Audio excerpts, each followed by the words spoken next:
Hi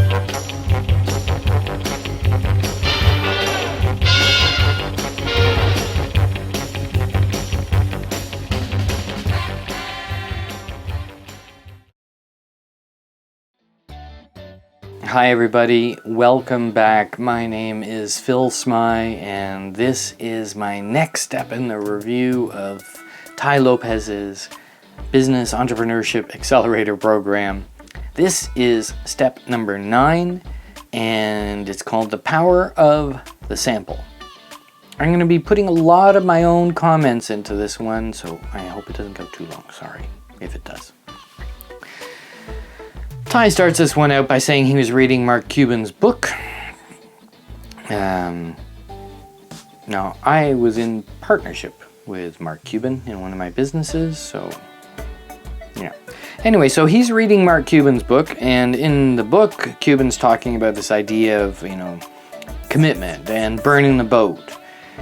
And, which is this anecdote from the colonization of the Caribbean when somebody went ashore and then they burned the boat so that the sailors and soldiers had to stay there and make it their home. They had no choice. They couldn't go back.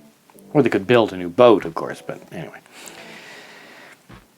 What that anecdote has to do with the rest of this, I have no idea. So let's move on.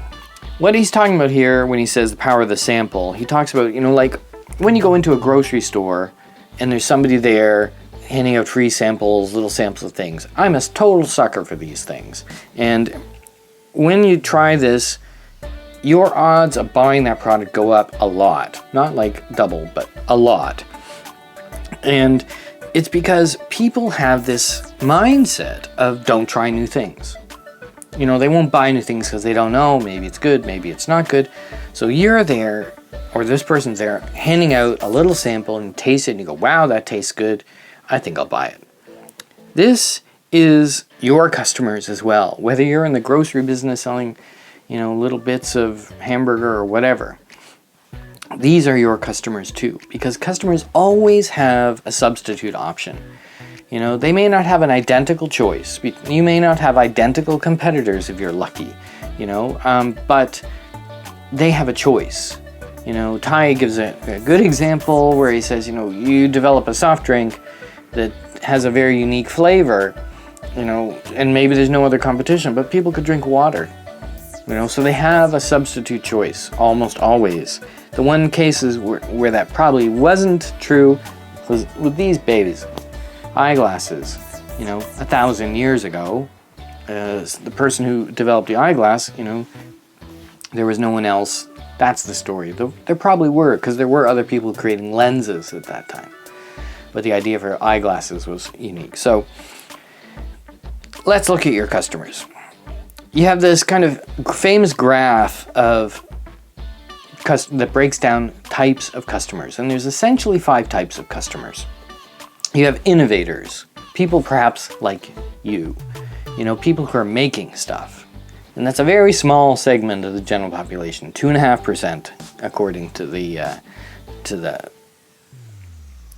paper that I read about this. So 2.5%. Then you have early adopters. People, the people who get the iPhone when it first came out, or people who, got an electric car when it first came out. These kinds of things, early adopting people. That's only about 13.5%. Then you have the early majority and the late majority. And that's about 70%. And finally you have the laggards, which is 16%, which is people who take a very long time. I know some people who are just getting smartphones now. So those people are laggards. So what's the most powerful word that you as a business person can use for your company? And that is the word free. So Peter Drucker, the great, management guru and writer, said that a company has one goal, and that goal is to create a customer. He doesn't say create a paid customer. He doesn't say make $1 million. Your goal as a company is to create a customer. Because once you have a customer, you have an opportunity. And a great way to create customers is the use of free. That's why you see free trials everywhere. It gets past this barrier of price, helps people slightly change that don't try new things mindset. Personally, it's not the greatest way. You need to combine free with great explanations and enticements and all the rest of it, but free is important. Or you can even go the extra mile like PayPal did when they started up, and they basically gave everybody $10 who signed up. Tai says 50, but it's not. Peter Thiel says it was $10. So that was an unsustainable model, but it got them through the beginning, that hump of getting the early adopters, right? And there's also word of mouth and general, you have many ways of getting over this don't try new things mindset. In Japan, people really value mass opinion and what I call the power of the line. And my favorite anecdote about that is when Krispy Kreme came to Japan. They opened up a shop in Tokyo, but what they did is they just hired people to stand in line. Because in Japan, when people see a line, they go, oh my God, that must be good. There's a line. So that's one way, playing on people's beliefs, so it's an important marketing thing to know. You have other examples that are not so good. I used to work for AGFA a long time ago, about 20 years ago. AGFA, the film, and I used to work in the scanners department, writing software. So AGFA had scanners and printers, these big industrial printers. And these printers were expensive, but essentially they sold them at a loss because once you bought the printer, you were locked into buying the consumables, the inks and so on like that. And that's where they made a killing. That worked great. But then desktop scanners are everywhere. And AGFA says, we got to get into the scanners business.